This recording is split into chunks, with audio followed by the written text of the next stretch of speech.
आणि आता बिनविरोध निवड झालेल्या काही नगरसेवकांनी एकनाथ शिंदेंची भेट घेतली आहे. थेट आपण जाऊयात. एकनाथ शिंदे या नगरसेवकांना भेटतायत.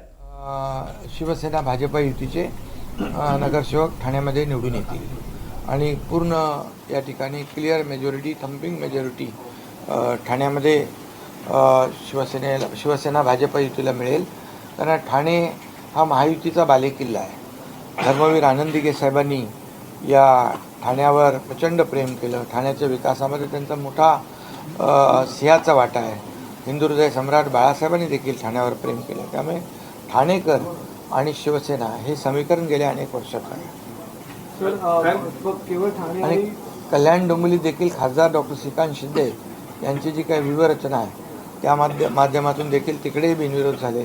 तिकडे भारतीय जनता पक्षाचे देखील बिनविरोध झाले. अनेक ठिकाणी हे बिनविरोध नगरसेवकांची संख्या मोठी आहे.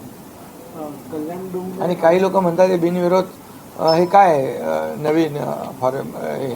तर ज्या ठिकाणी विरोधी पक्षातल्या लोकांना विश्वास असतो, खात्री असते की या ठिकाणी महायुतीचा उमेदवार निवडून येणार, जिंकून येणार कामाच्या जोरावर, त्या ठिकाणी लोक इतर पक्षाचे माघार घेतात आणि बिनविरोध होते.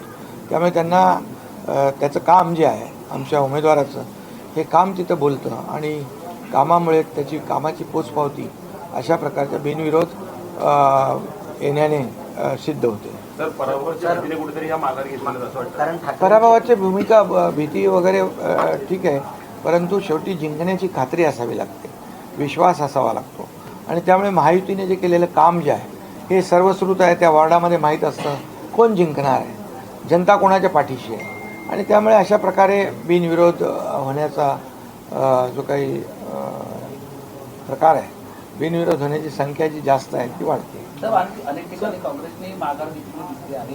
काँग्रेसचा पूर्णपणे शिवसेनेला पाठिंबा कारण महाविकास आघाडीमध्ये फूट पडल्यानंतर काँग्रेस कुठेतरी महाविकास आघाडीवर नाराज होती आणि त्यामुळेच शिवसेनेला पाठिंबा देण्याच्या हिशोबाने त्यांनी माघार घेतली अशी चर्चा ठाण्यामध्ये सुरू.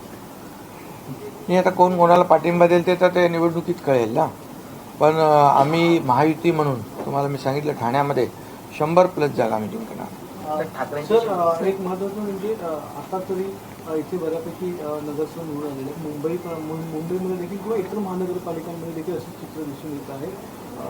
तिकडचा प्रचार किंवा तुम्ही कसं कारण की उद्यापासून खऱ्या अर्थानं प्रचाराला सुरुवात होणार आहे. गेल्या वेळी आपण पाहिलं तुम्ही एका दिवसाला 3-3, 4 सभा केलेल्या होत्या.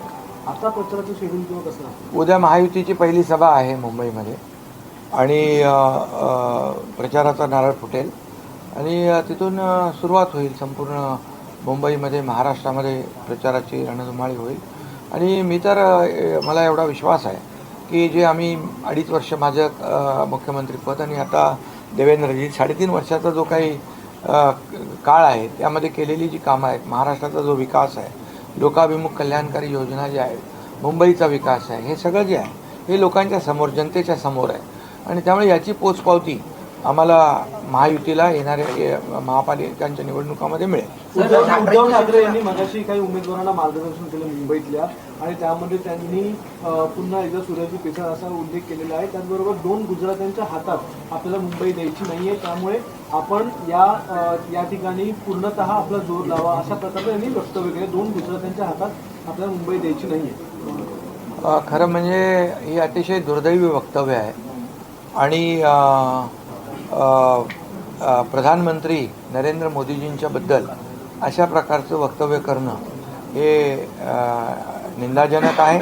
आणि हे फक्त आता भावनात्मक आहे, आवाहन करतात. आणि बाळासाहेबांनी तर सर्व जातीपातीला एकत्र ठेवलं होतं आणि हे हिंदुत्वामध्येच फूट पाडण्याचा प्रयत्न करत आहेत. आज या ठिकाणी गुजराती, मराठी असतील, हे सर्व हिंदू आहेत. मराठी कोण आहे? हिंदू आहे. गुजराती कोण आहे? हिंदू आहे. पण मला तर एवढंच सांगायचं आहे की यामध्ये अशा प्रकारचं भावनिक राजकारण करण्यापेक्षा विकासाचं राजकारण करा ना. एक तरी विकासाचं काम तुम्ही दाखवा. मुंबई मराठी माणसापासून तोडणार, मुंबई महाराष्ट्रापासून तोडणार, हे गेले अनेक वर्षाची घिसीपिटी आम्ही कॅसेट ऐकतो आहे. पण लोकांना आज माहीत आहे, लोक सुज्ञ आहेत की निवडणुका आल्या की मराठी माणूस आठवतो.